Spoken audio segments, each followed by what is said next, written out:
Olá, colegas. Fazer aqui um complemento, nosso curso de vibrações, aspectos previdenciários tributários, né?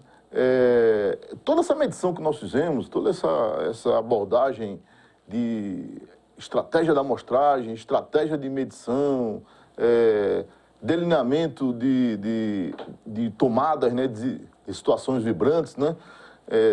Tarefa A, tarefa B, tarefa C, enfim, essa necessidade de chegar a um número, né? O AREM, o VDVR, a partir do AREM e VDVR saber se tem fator de Cristo ou não, o critério de julgamento, todo o conjunto de conhecimento, né? Para fins de julgamento, tudo isso, pessoal, tudo isso diz respeito a atividades que você precisa fazer medição. Por que eu estou falando isso? Porque há situações que a medição não é necessária. Então, terá direito ao A7, Aposentadoria de Condições Especiais de Trabalho, o trabalhador, a empresa terá que pagar para esse trabalhador que tem a A7, terá que pagar o FA7, Financiamento Aposentadoria de Condições Especiais de Trabalho. A empresa terá que pagar a esse trabalhador 20% do salário mínimo por conta do adicional de insalubridade nas situações presumidas. Então, presumido, a vibração é presumida nas situações em que o decreto 3048, lá no anexo 4, item 2.02, que fala de vibrações, diz o seguinte: comando do item 2, fatores físicos, comando, ativará a aposentadoria especial as situações descritas ou ultrapassagem do limite de tolerância. Então tem um ou ali, atividades descritas, que é qualitativo, presumido, ou limite de tolerância, que é quantitativo, tem que ter medição. No caso de vibrações, que é o item 2.02, isso se encaixa perfeitamente. Por quê? Porque as situações presumidas são as situações com os martelos pneumáticos, os marteletes pneumáticos. Nessa situação, o item 2.02, a linha A, dispõe que não há o que se falar em medição. Por quê? Porque o comando do item 2, físico, já dispõe as atividades abaixo. Então, nas atividades abaixo, e exemplifica com martelete pneumático, nessa situação nós temos a presunção direta. Você simplesmente tem que fazer o laudo, enxergar o PPRA, aplicar no E-Social, na GFIP, a partir dessa consideração. O trabalhador trabalha com martelete pneumático, 1 minuto por dia, 3 minutos por dia, pouco interessa. Por quê? Porque é permanente sempre. Por que é permanente sempre? Porque é impossível operar o martelete pneumático sem vibrar junto com ele. Então, a permanência tem a ver com a indissociabilidade do processo à exposição, que é exatamente o que acontece com o martelete pneumático.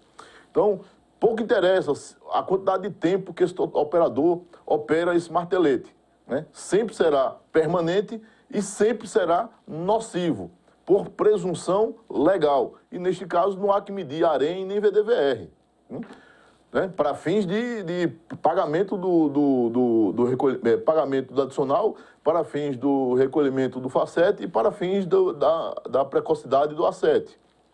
Agora, é bom fazer medição para você estabelecer um plano de controle, né? Ter um mínimo de informação sobre essa situação vibrante, né?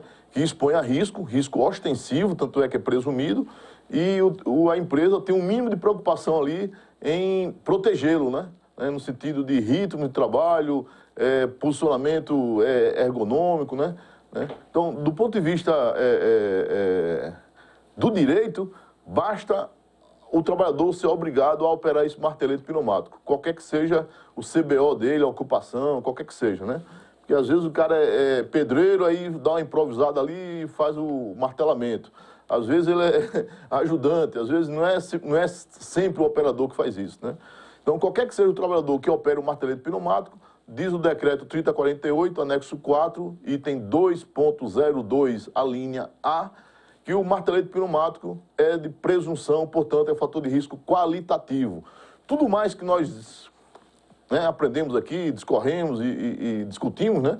Tudo mais é para as situações não previstas no decreto, que aí você vai para a IN 77, que remete para o anexo 8 da NR15. O anexo 8 da NR15 aponta para a NHO 9 e NHO 10, corpo inteiro e mãos e braços. Então, existe uma linha condutora aí que passa da norma previdenciária, norma tributária, pelo decreto, norma, que eu falo, Lei Código Tributário Nacional 8.212, 8.213, são leis que definem o fato gerador, definem o instituto jurídico, a aposentadoria com condições especiais de trabalho, a 7, FA7.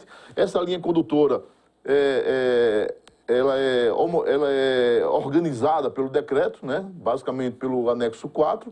Pelo anexo 4 nós temos a lista de presunção qualitativa e aquilo que houver vibração, né?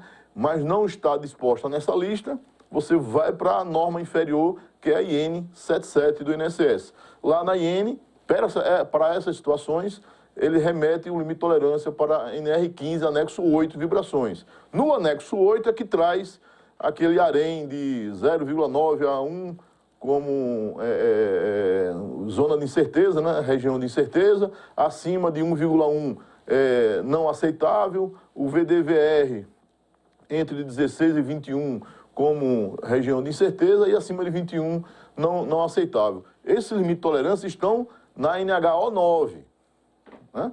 Para corpo inteiro.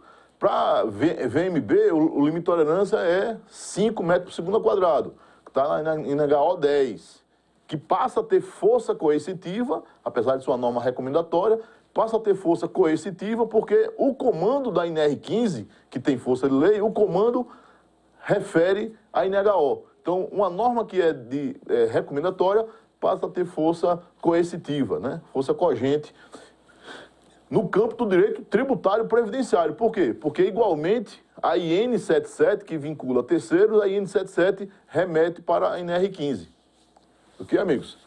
Fechamos aqui essa consideração. Muito obrigado. Até a próxima.